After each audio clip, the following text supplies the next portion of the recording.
Bagaimana kabar saudara hari ini? Luar biasa. Hari ini saudaraku saya akan masuk pada bagian yang terakhir. Dari seri firman di bulan Mei ini gak berasa ya. Ini tiba-tiba kita sudah di tengah tahun loh saudara. Sebentar lagi masuk ke bulan Juni. Saya akan menyampaikan bagian yang terakhir dari seri firman Light Your Fire Again. Kobarkan kembali nyala apimu. Dan saya akan menutup dengan satu firman ini saudaraku yang berjudul Level Up Your Prayer. Saya tuh sering ngomong sama teman-teman kalau di full time saudaraku, nggak ada yang namanya stagnasi. Doesn't mean kayak stagnasi itu nggak ada.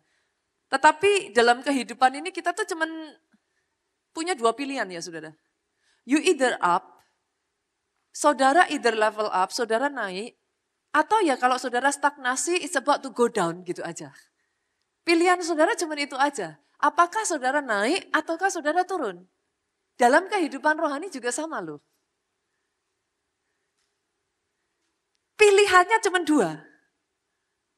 Kalau saudara tidak level up your prayer, apimu akan padam. Saudara hanya punya satu pilihan. Yuk kipasi lagi api doamu. Level up, naik level dalam kehidupan doamu. Hanya dengan cara itulah saudaraku, engkau bisa mempertahankan api di dalam hidupmu terus menyala. Bahkan Yesus dalam rupanya sebagai manusia ya saudaraku, Yesus sangat menyadari pentingnya doa. Itu sebabnya momen-momen mendekati dia akan menghadapi salib. Ini yang dia katakan kepada murid-muridnya Pak. Tidakkah engkau sanggup berjaga-jaga 1 jam saja dengan aku gitu.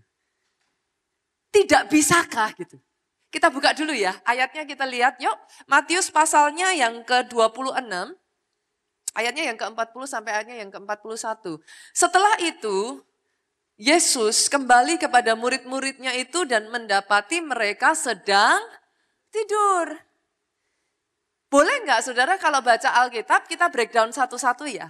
Jangan cepet-cepet, karena then the meaning is not gonna go deeper kalau saudara nggak baca itu dan kayak chewing it one by one gitu.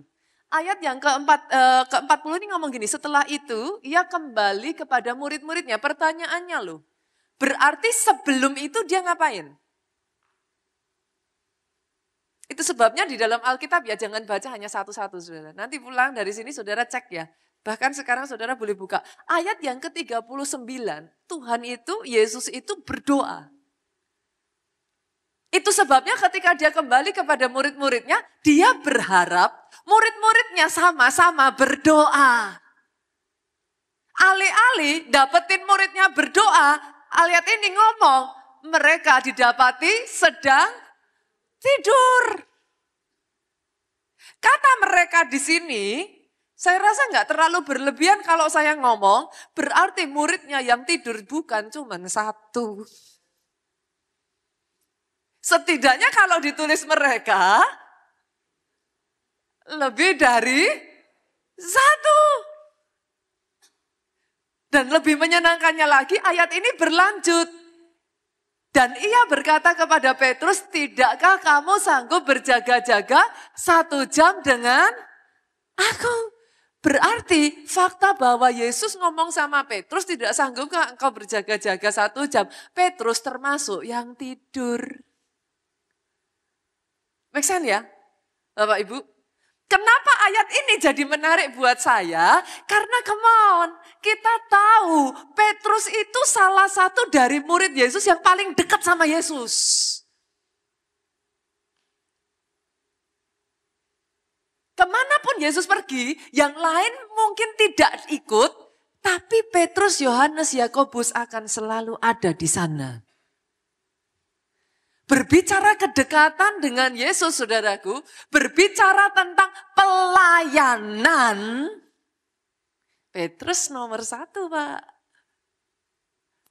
Yang lain gak hadir, dia siap bos, saudaraku. Dia ready. Tapi bicara soal doa, dia ketiduran. Saudara boleh ketawa loh. Tapi yang membuat saya itu kayak terganggu, saudara. Ini masalah sudah terjadi 2000 tahun yang lalu. Herannya, sampai detik hari ini masih terjadi. Saya berjumpa dengan orang-orang Kristen yang kalau urusan pelayanan all out, habis-habisan. Saya berjumpa dengan orang-orang yang lain boleh nggak ada. Dia nomor 1 paling cepat absen, saudara. Tapi kalau udah urusan doa, Pak, halo.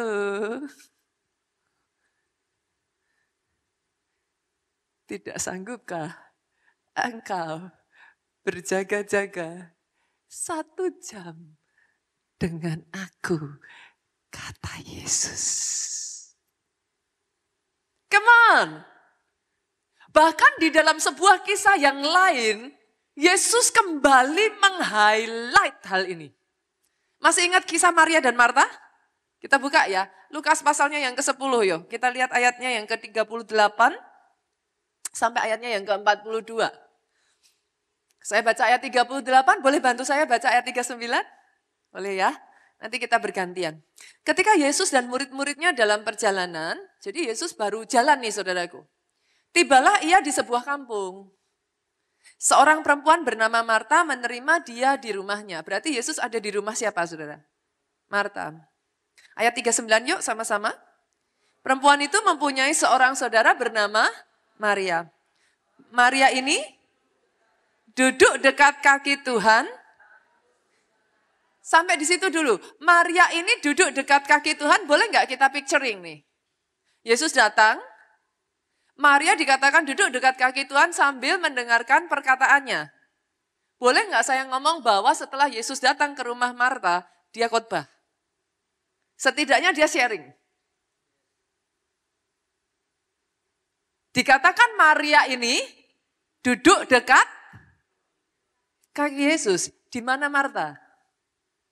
Ayat 40 mengatakan, sedang Marta sibuk sekali melayani. Bagus nggak saudara? Loh bagus.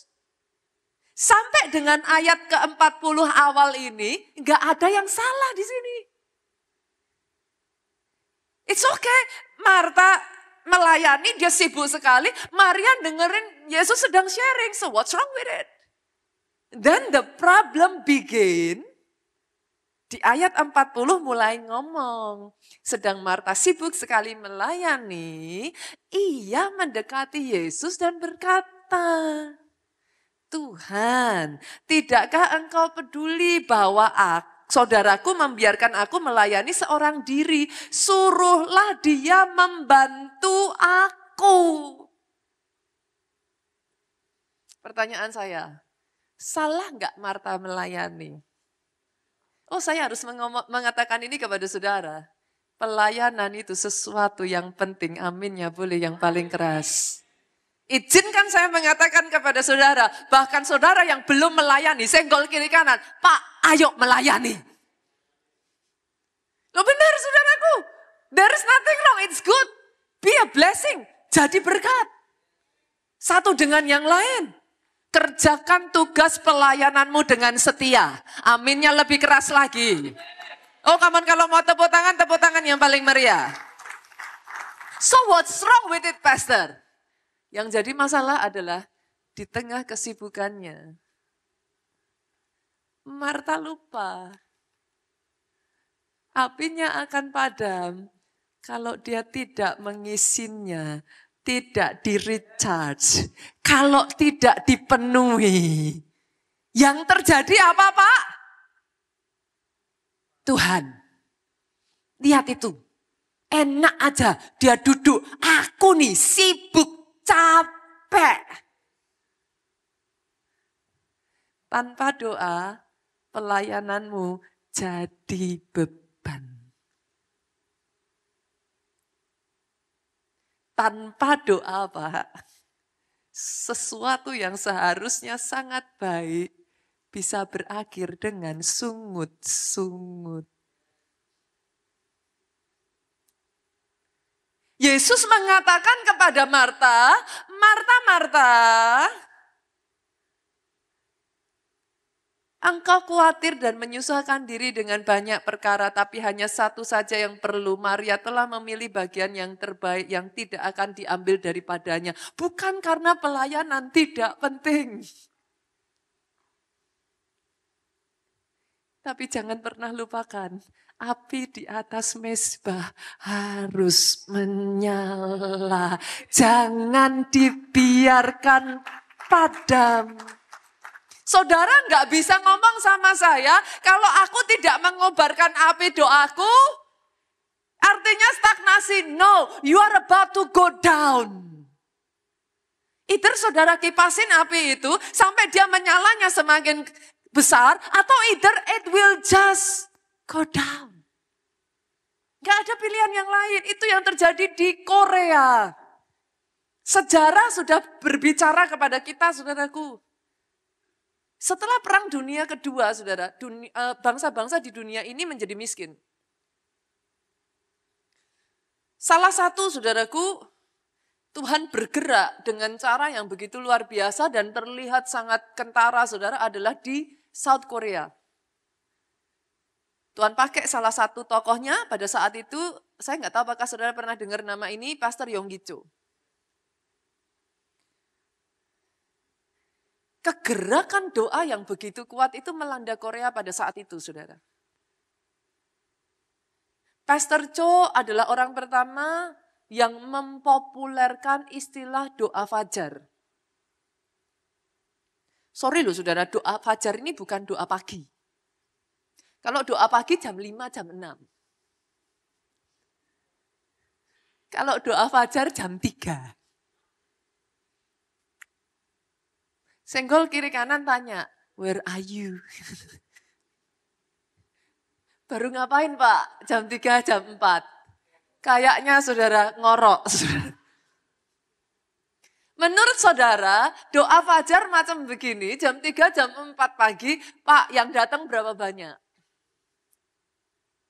10 orang bagus ya? 100 mujizat. Ini yang hadir saudaraku, ribuan bahkan puluhan ribu orang hadir. Tidak heran api di Korea Selatan itu menyala dengan begitu rupa, saudara. Revival itu swipe up the nation, saudara. Tiba-tiba Korea Selatan menjadi sebuah negara yang percaya Yesus sebagai Tuhan dan Juru Selamatnya. Keselamatan demi keselamatan, begitu banyak jiwa dibawa mengenal Yesus sebagai Tuhan dan Juru Selamat. Kegerakan itu tidak berhenti sampai di situ, saudaraku. Pastor Cho ini masih menggerakkan api doa, saudara. Sampai dia inilah orang pertama yang mempopulerkan yang namanya bukit doa. Saudara berpikir bukit doa, kita mikirnya paling berapa orang sih yang datang? Tiap hari, ribuan orang berdoa, berpuasa di bukit doa ini. Itu api doanya menyala. Saudara yang pernah, saya nggak tahu apakah ada di antara saudara yang masih ada sejak dari 20 tahun yang lalu. Gereja kita di Jogja pernah kedatangan teman-teman dari Korea sekitar 20 tahun yang lalu. Itu kalau saudara mau lihat cara mereka doa ya, jangan harap mereka tuh doa kayak gini. Oh rapataka pasya, oh rapat, jangan harap saudara. Itu teman-teman waktu itu saya sendiri pun shock saudara. Itu mereka kalau doa, kayak gitu saudara. Itu teman-teman jongkok ya, dipukulin punggungnya saudara. Dan sekalinya mereka berdoa, saudara akan mendengar doa mereka itu seperti dengungan lebah saudara. Itu kalau Pastor Cho belum ngomong di dalam nama Yesus, nggak akan mereka berhenti saudara. Itu baru kalau Pastor Cho ngomong, dalam nama Yesus mereka serempak jawab, amin. gerakan yang begitu rupa, api doa menyala begitu besar, sampai tidak bisa ditahan saudaraku. Dari Korea, ribuan saudara, misionaris diutus. Kebangunan rohani, for the first time, gereja terbesar di dunia, itu lahir dari Korea. 1 juta orang. Rekor itu di break, rekor 1 juta itu sudah di break sejak dari zaman Pastor Joe, saudara. Sayangnya, api itu tidak dijaga. Pastor Joe selalu ngomong, jangan harap aku mengizinkan orang naik ke atas podium ini kalau dia tidak berdoa 6 jam. Saya bisa lihat wajah saudara, 6 jam Pastor.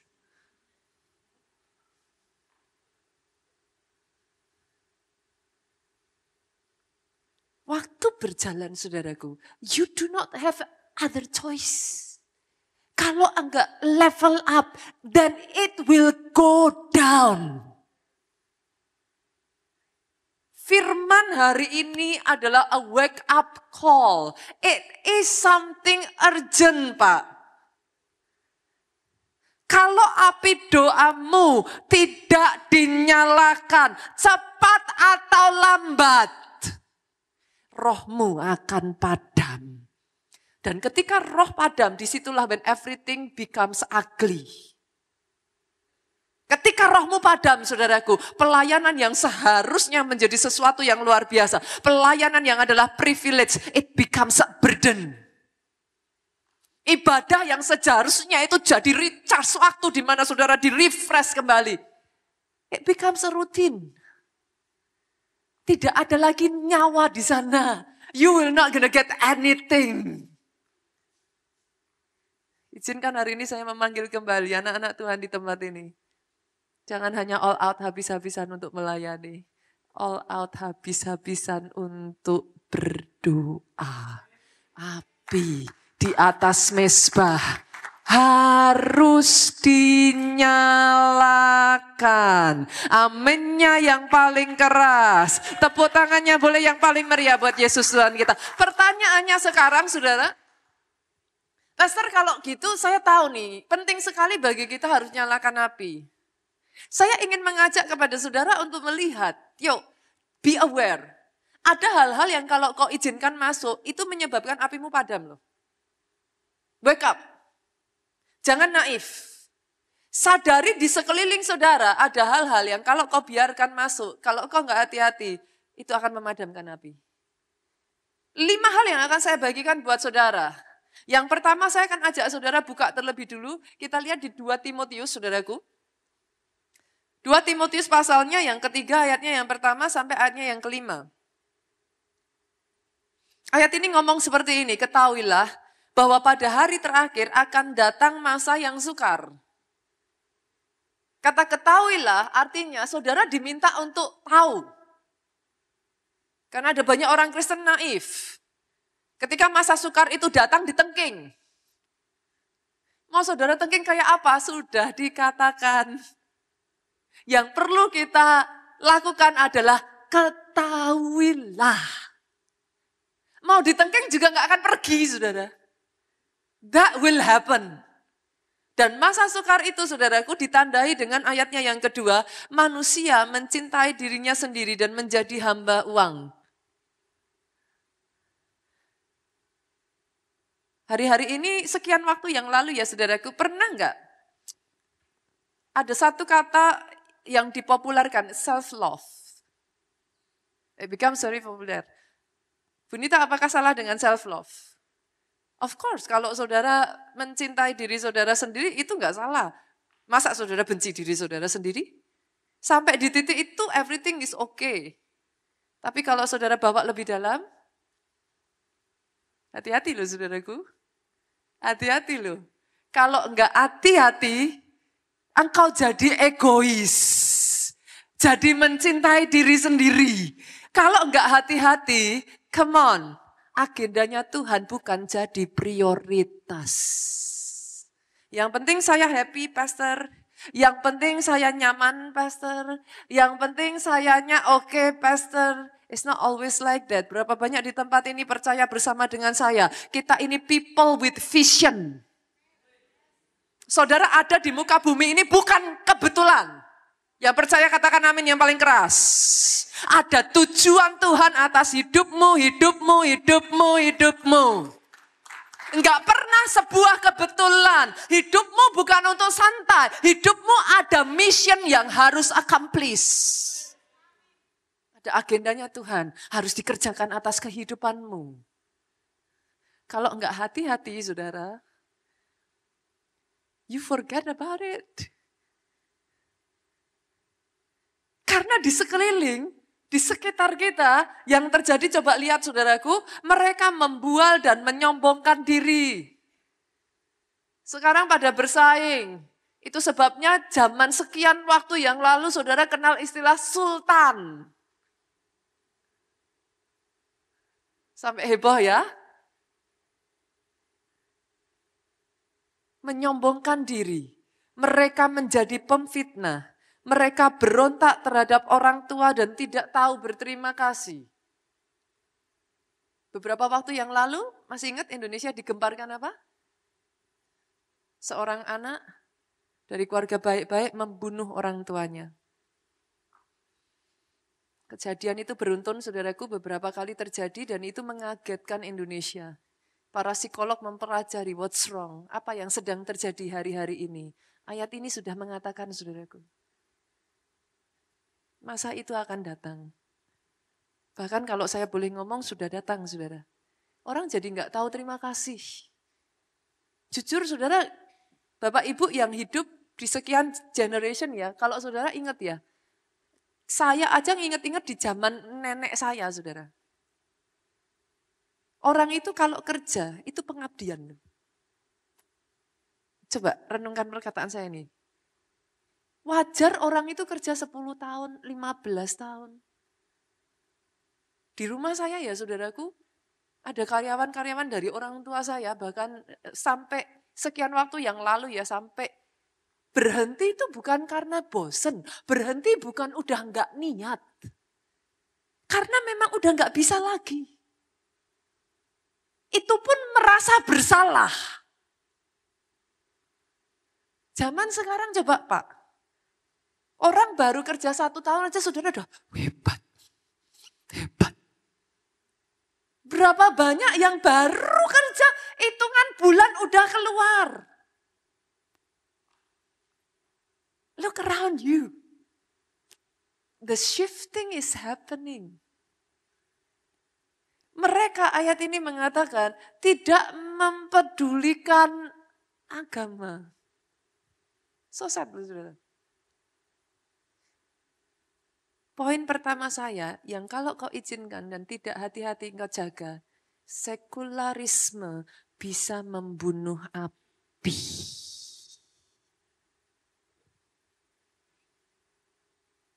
Apa itu, Pastor?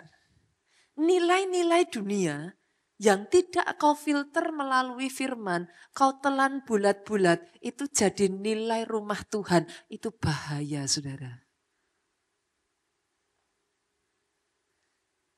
Karena tidak semua nilai-nilai itu sesuai dengan firman. Berapa banyak saudara mendengar kata-kata ini? Pastor, dunia itu berputar, sebentar di atas, sebentar di bawah. Sering gak dengar kata-kata itu? Tapi di dalam Tuhan, firman Tuhan berkata yang saya tahu beda tuh Pak, sorry. Engkau akan terus naik dan tidak turun. Engkau akan menjadi kepala dan bukan ekor.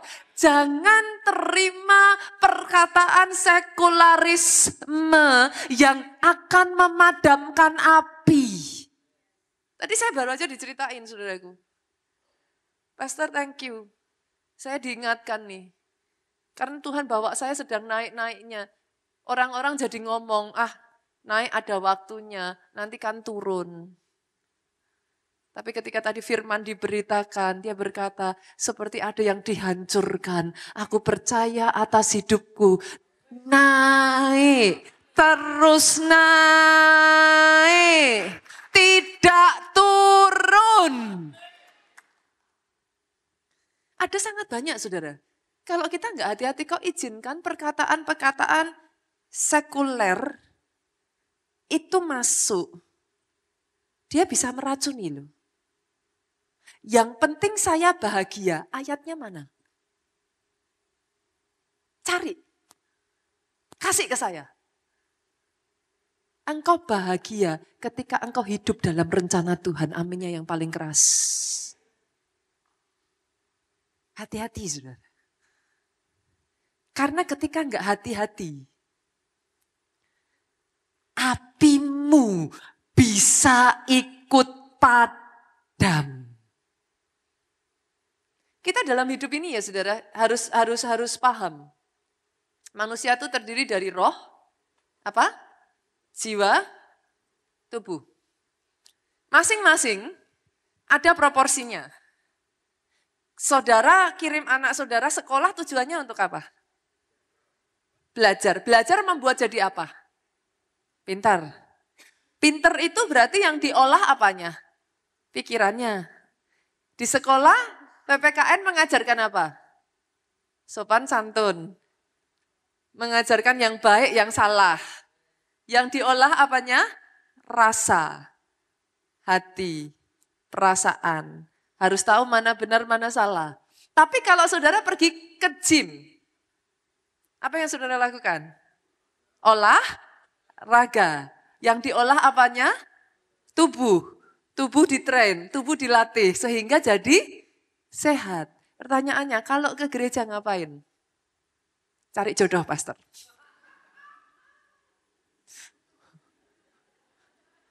Kalau ke gereja ngapain? Jangan salah saudaraku. Di gereja olah roh. Rohnya harus dilatih, aminnya yang paling keras. Dan sadari. Roh penurut tapi daging lemah. Salah satu cara saudara olah roh. Sekalipun malas, paksakan tetap ibadah. Sekalipun dengar firman sambil gini. Bila perlu bawa tusuk gigi juga. Karena olah roh. Rohmu harus dilatih. Enggak ada yang namanya olah roh, saudara tiba-tiba happy aja ibadah, sukacita aja kalau diajak untuk ke gereja. No, tubuh pasti melawan. Tapi itulah pentingnya, engkau isi dirimu. Engkau latih dirimu sedemikian rupa. Jangan izinkan sekularisme itu masuk. Ketika rohmu dilatih, sama seperti ketika tubuhmu berolahraga engkau sehat.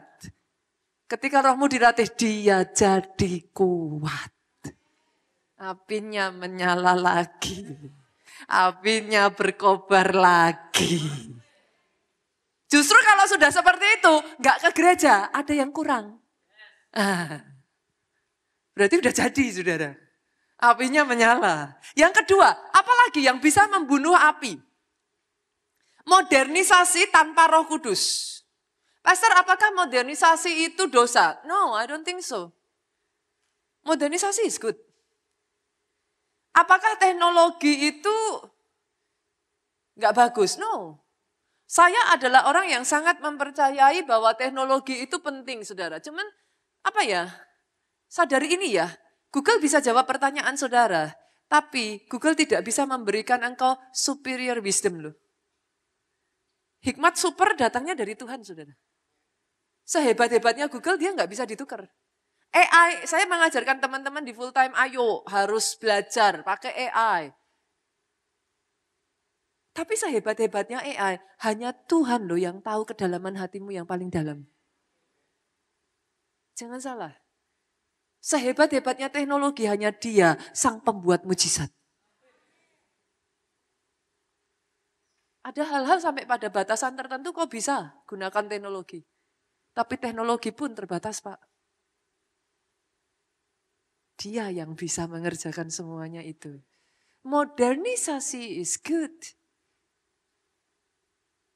Only when Holy Spirit, Roh Kudus itu tetap becoming the center. Yang jadi masalah kalau nggak hati-hati, gereja yang harusnya tempat ngolah roh. Karena banyak orang Kristen, bahkan pendetanya sendiri ngolah roh udah males. Loh, ngolah roh itu nggak gampang loh saudara. Diganti apa? Fasilitas. Diganti apa? Performance. Jangan salah loh. Semua fasilitas sehebat apapun, bersyukur saudara bisa duduk di kursi yang baik, ada AC, semua peralatan lengkap, puji Tuhan. Tapi tidak pernah bisa menggantikan hadirat Tuhan yang turun pada saat engkau beribadah. It never, tidak akan pernah terganti. Kalau enggak hati-hati, sosial media jadi pencitraan. Bagus nggak gereja main sosial media? Go ahead, pakai. Tapi kalau nggak hati-hati, yang di syuting di setting dulu. Semuanya di pencitraan semuanya. Orang ngejarnya follower. Ingat saudaraku, pergilah dan jadikan semua bangsa murid. Follower. Pada saat kondisi baik dia ikut. Saat kondisi nggak baik, bye-bye. Murid, dia akan terus setia. Dia akan terus belajar. Dia akan terus bertumbuh. Modernisasi tanpa Roh Kudus, then it becomes a danger. Yang ketiga, saudara, apa? Apa yang bisa membunuh api itu? Individualis, egois. Zaman saya kecil ya saudara, berasa nggak ya sejak pandemi itu orang itu jadi lebih kayak sendiri-sendiri gitu, individual. Betul ya Pak? Zaman saya kecil ya saudaraku, kita tuh kayak suka naik sepeda gitu, kiri kanan tuh kita kenal loh. Saya tuh bisa kayak main ke rumahnya Ibu A yang suka masak, Nenek B yang suka berkebun, kayak gitu. Kita tuh kenal loh. Itu satu komplek, itu bisa tahu loh Pak. Tapi zaman sekarang coba, saudara tetangga kiri kanan kenal nggak? Depan belakang, kanan-kanannya lagi, kiri-kirinya lagi. Kadang kalau nggak hati-hati itu apa ya? We become very individualistic gitu. Yang jadi masalah adalah, saudara itu tidak hanya diciptakan sebagai makhluk individu, tapi makhluk sosial. Gimana caranya dibentuk? Kalau sendirian terus. Enggak tajem-tajeman, Pastor. Enggak bentuk-bentukan, Pastor. Banyak orang Kristen yang akhirnya menghindari gereja karena di gereja dikecewakan. Karena di gereja disakiti. Tapi sesakit-sakitnya, ya memang ada tujuan Tuhan untuk itu terjadi. Karena firman memang ngomong, besi menajamkan, manusia menajamkan. Nah kalau tidak mau ditajamkan, kapan diluncurkan? Tapi akhirnya karena terus tersakiti, saudara bentuk kan, gak usah gereja-gerejaan, gak usah komsel-komselan. Saya bisa sendiri, Pastor. But no, gak bisa. You need to grow. Berjuang dengan rasa sakit itu, atasi rasa sakit itu, berkemenangan dan bertumbuhlah. Gereja gak bisa egois. Yes, satu dengan yang lain saling membutuhkan. Saya nggak sukanya saudara dengan teman satu pelayanan, senggol kiri kanan katakan, kamu tetap saudaraku. Senyebelin-nyebelinnya. Masih saudara kita. Come on. Hari ini saya berdoa saudaraku, justru pada saat engkau berkumpul, sama seperti 2000 tahun yang lalu, 120 murid berkumpul, api itu menyala. Sehebat-hebatnya bara ya, kalau cuma satu ya seberapa sih apinya saudara? Tapi coba satuin. Engkau akan mendapatkan api unggun besar loh. Boleh nggak saya ajak? Buat saudara yang selama 1 minggu ini bahkan saudara belum mengikuti KKR 10 hari di gereja kita, senggol kiri kanan, injak kakinya, besok Senin awas ya. Pastornya galak. Loh, 1 tahun sekali ya saudara gereja kita mengadakan KKR 10 hari ini for a reason loh. Engkau yang apimu sudah mulai apa? Perepet-perepet. Ini kan saya ada di Jogja atau saudara apa? Beleret. Bahasa Jawa tuh nyenengin saudaraku. Engkau yang apimu udah mulai loh saudara. Mungkin belum padam. Tapi apinya udah mulai kecil. Ayo, joinkan apimu dengan api teman-teman yang lain yang sedang menyala. Hati-hati dengan pergaulan. Pastor apa enggak boleh berteman sama orang? Boleh, tapi hati-hati. Pergaulan yang buruk, yes, merusak kebiasaan yang baik. Jangankan kita manusia, ada satu kisah burung beonya pendeta dititipin sama pencuri. Waktu datang sama pendeta ngomongnya, haleluya, haleluya, shalom, shalom. Pulang-pulang saudara, kebun binatang keluar semua. Coba, be very careful kalau engkau apimu perepet-perepet deketnya sama yang perepet-perepet, mati bersama tuh apinya saudara. Loh yes, sadarkah saudara ketika sudah mulai negatif, energi negatif itu menyedot tuh saudaraku. Kalau engkau dekat-dekat dengan yang apinya menyala, api yang perepet-perepet pun kembali menyala. Gak bisa disangkal saudara. Cek ini, cek perkataan saya. Orang Kristen jadi negatif kalau apinya mulai padam. Marta tadi contohnya saudara. Pelayanannya oke. Tapi kalau apinya padam, Tuhan, apa kamu enggak tahu? Saudaraku dulu, suruh dia membantu aku melayani. Loh, pertanyaan saya loh saudaraku. Yesusnya salah apa? Loh, Yesus tuh enggak ngapa-ngapain. Dia berdiri, dia khotbah. Tapi karena Maria capek, karena apinya padam, Yesus juga ikut disalahin. Yesus, apa engkau enggak peduli? Itu kalau saya jadi Yesusnya ya, saya jita. Lah salah apa coba? Orang Yesus lagi khotbah kok enggak ngerti apa-apa. Tiba-tiba marah-marah sendiri. Siapa juga yang nyuruh? Kalau Yesus bisa ngomong, puji Tuhan Yesus kita baik saudara. Loh Yesus enggak salah apa-apa. Seringkali kalau rohmu padam ya, Yesus enggak salah apa-apa loh. Tapi atas apa yang engkau lakukan dalam hidupmu sendiri, Yesusnya ikut disalahkan. Kebodohan kita sendiri, Yesusnya kena. Itu sebabnya apimu harus menyala. Enggak bisa nyala kalau doanya enggak di level up. Yang keempat, apa yang bisa memadamkan kedagingan? Kalau ini mah gampang saudara, ini udah jelas-jelas.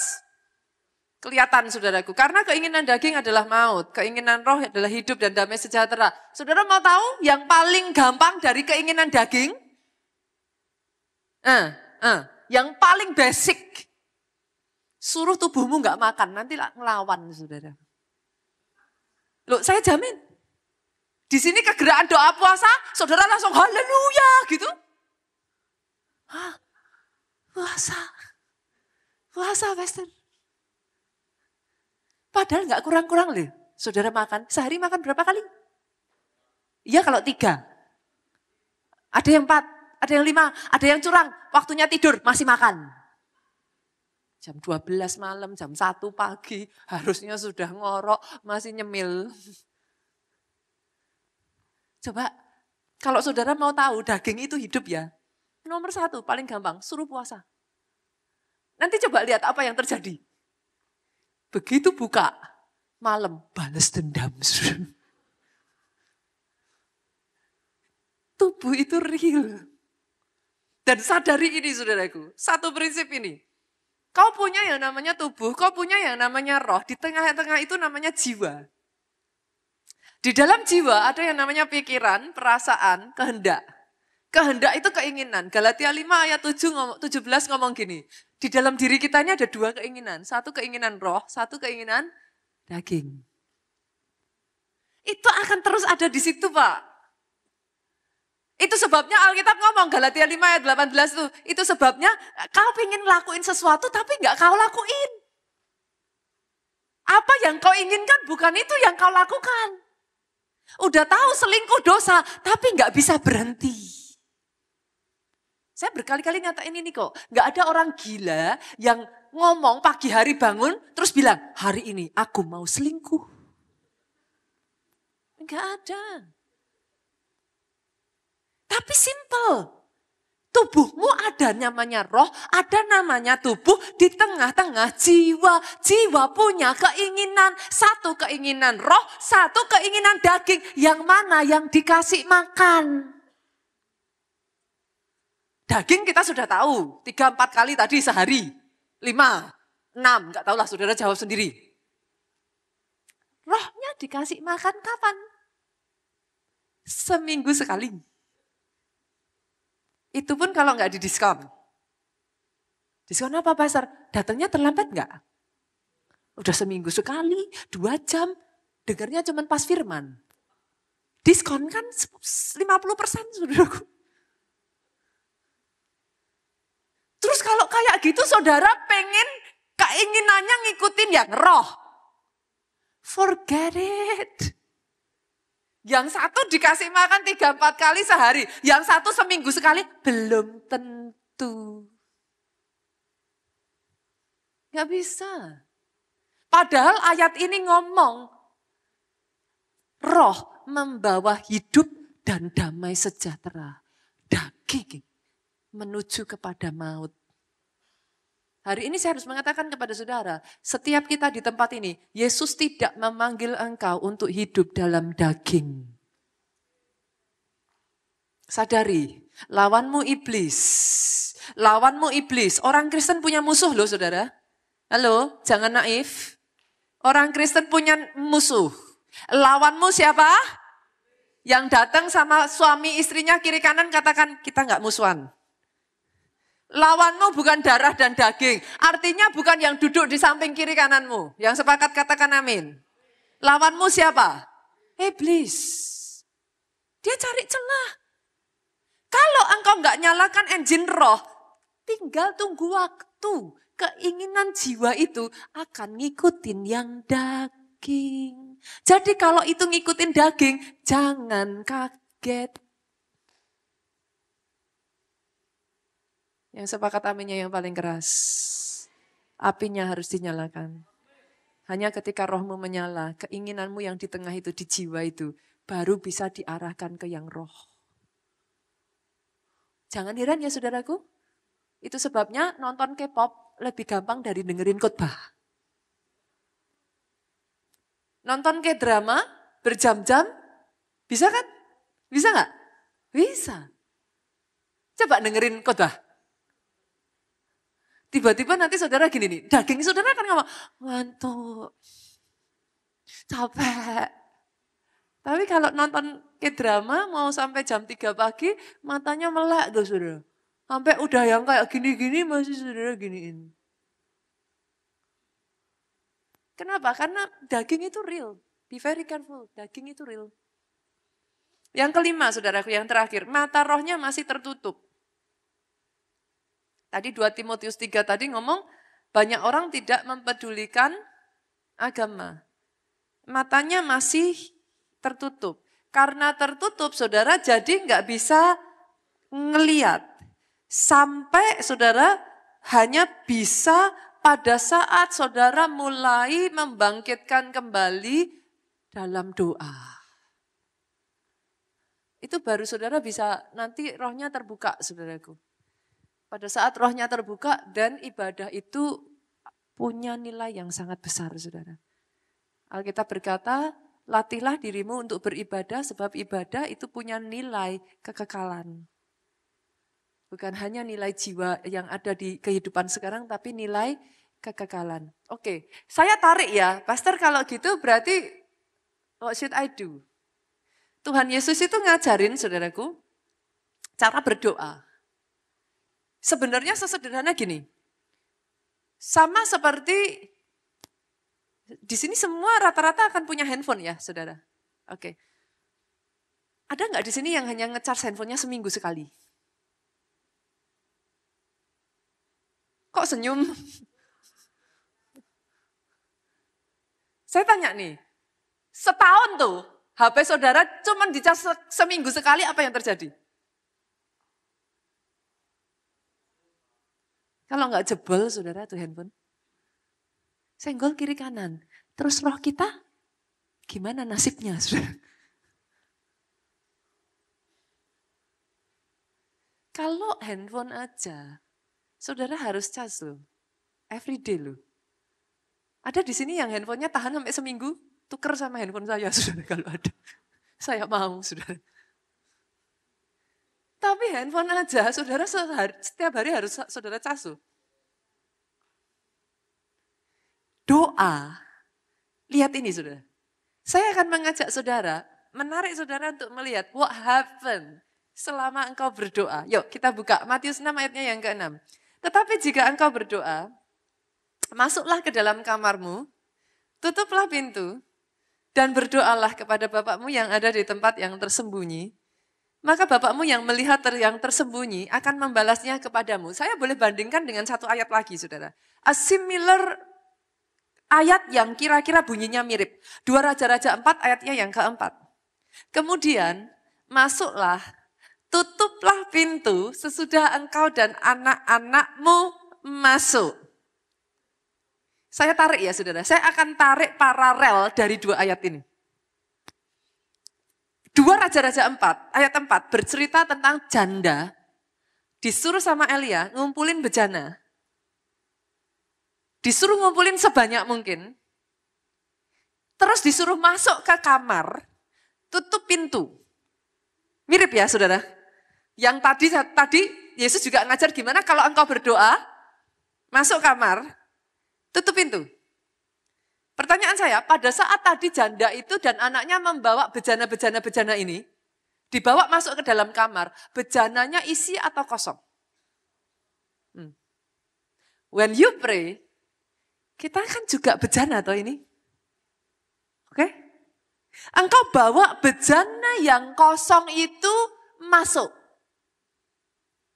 Tutup pintu. Di tempat yang tersembunyi yang gak ada satu orang pun yang lihat. Ini yang terjadi saudara. Minyak itu dituangkan ke dalam segala bejana. Mana yang penuh diangkat. Pada saat engkau masuk di kamar yang tersembunyi gak ada orang yang lihat kau tutup pintunya. Pak, Tuhan sedang menuangkan minyak itu. Dia sedang menuangkan urapannya. Dia sedang menuangkan hadiratnya. Dia sedang menuangkan anugerahnya. Dia sedang menuangkan berkatnya. Itu sebabnya senggol kiri kanan. Kalau doa jangan cepet-cepet. Kalau saudara doa cuma 5 menit, itu yang dituangin baru berapa tetes.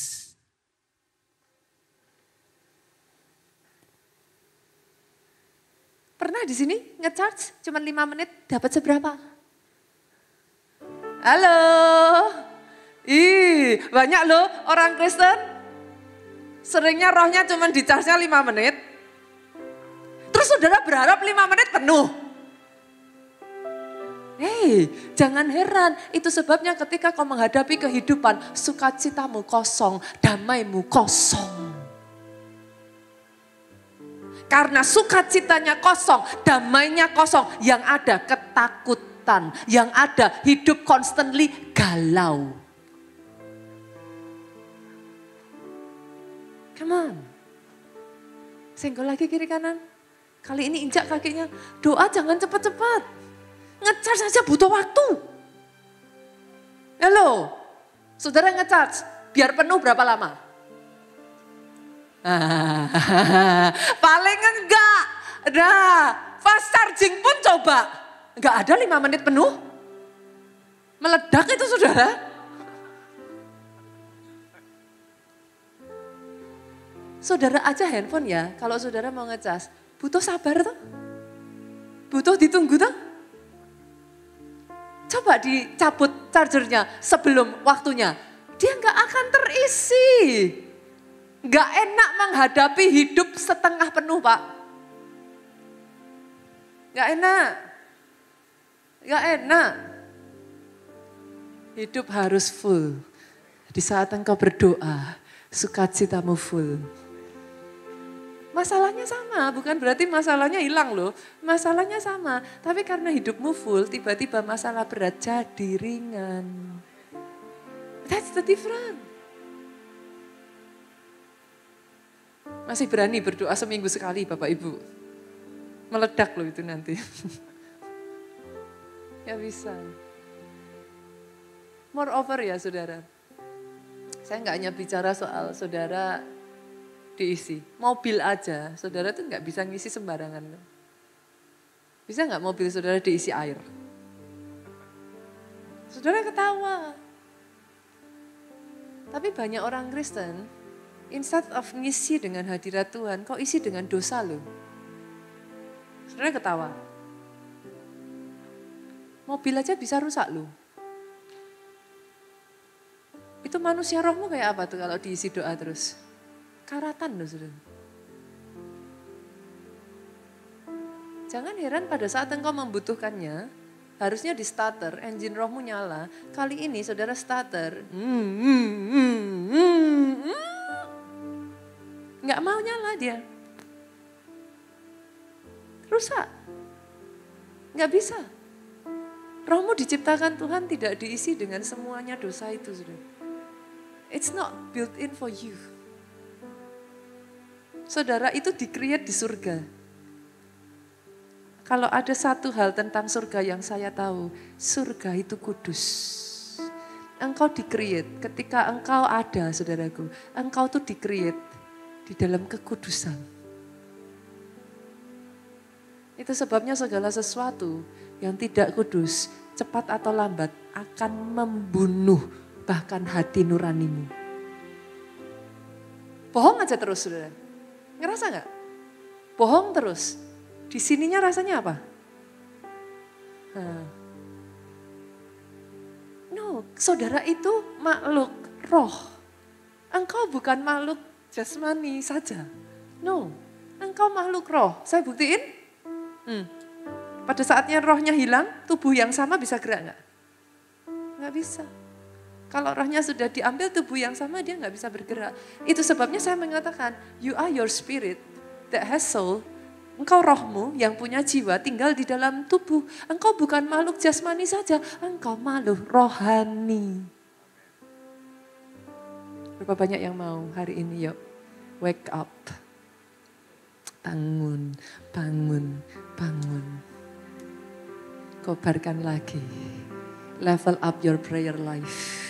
Ayo, suka gak suka bangkit. Jangan berdoa baru setelah masalah terjadi. Too late saudara. Saya selalu katakan itu too late. Ya masih bagus lah saudara berdoa. Daripada sudah masalah terjadi masih gak doa kan parah saudara. Tapi saya balikkan lagi ya saudara. Matius 26 ayatnya yang ke-41 tadi. Mengatakan berjaga-jagalah dan berdoalah supaya engkau tidak jatuh ke dalam pencobaan. Itu fungsinya. Dan saya akan tutup saudaraku dengan satu ayat terpendek di sepanjang Alkitab. 1 Tesalonika 5 ayatnya yang ke-17. Boleh dibaca bersama-sama 2-3? Yes. Dibuat sependek mungkin biar inget. Kalau panjang-panjang saudara gak inget wajar. Ini udah pendek cuman 2 kata masih gak inget senggol kiri kanan. Ceki. Lah masa cuman 2 kata aja kok. Apa? Nah. Ayo tetaplah berdoa. Jangan gak doa, teruslah berdoa, tetaplah berdoa. Ngantuk gak ngantuk, tetaplah berdoa. Males gak males, tetaplah berdoa. Tepuk tangannya boleh yang paling meriah, bangkit berdiri yuk. Dalam segala keadaan, waktu ku limpah maupun kurang, tetap Yesus yang mempesona hatiku. Dia beri damai dan kesempatan baru di setiap musim, di setiap musim kehidupan. Waktu ku kuat maupun lemah, tetap Engkau Yesus, tetap Yesus yang mempesona hatiku. Engkau memberikan hidup di dalam kami Tuhan. Sama-sama ya saudaraku, angkat tanganmu, katakan sekali Yesus, selamanya Yesus. Harapanku takkan hilang, kasih-Nya sekarang ku ada. Oh Yesusku,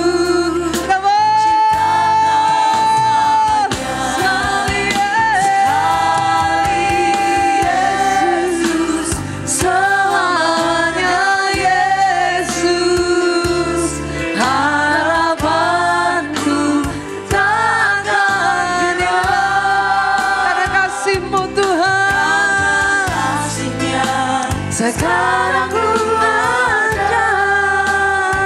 Oh Yesus. Yang terakhir saudaraku, sama-sama yuk. Biar ini jadi komitmenmu. Sekali Yesus, selamanya Yesus. Harapanku kami pegang sampai akhir Tuhan.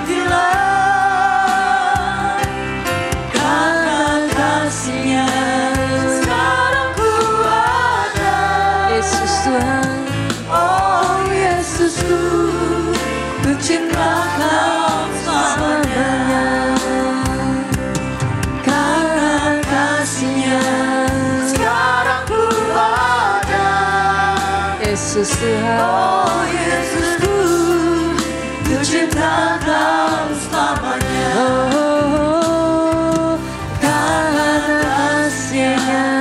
Sekarang ku ada. Katakan kepada Dia, oh Yesus, ku cinta Kau selamanya. Dimanapun engkau berada, saudaraku, angkat tanganmu. Hambamu berdoa Tuhan, nyalakan kembali api doa itu. Amin. Engkau yang sudah mulai padam apimu. Aku perkatakan sejak dari hari itu, api itu menyala kembali. Amin.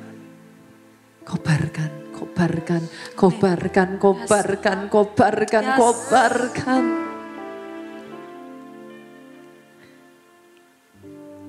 Aku perkatakan saudaraku, diberkatilah saudara oleh Tuhan. Amin. Diberkati keluargamu oleh Tuhan. Amin. Kedua tanganmu yang kau angkat ini, yang dikerjakan tangan ini, dibuatnya berhasil. Amin. Pulang dari tempat ini bawa urapan yang daripada Tuhan. Bawa kasih, sukacita, damai sejahtera. Cinta kasih Yesus Kristus. Persekutuan dengan Roh Kudusnya sekarang sampai selama-lamanya. Kau yang diurapi, kau yang diberkati. Katakan dengan suaramu yang paling keras. Amin.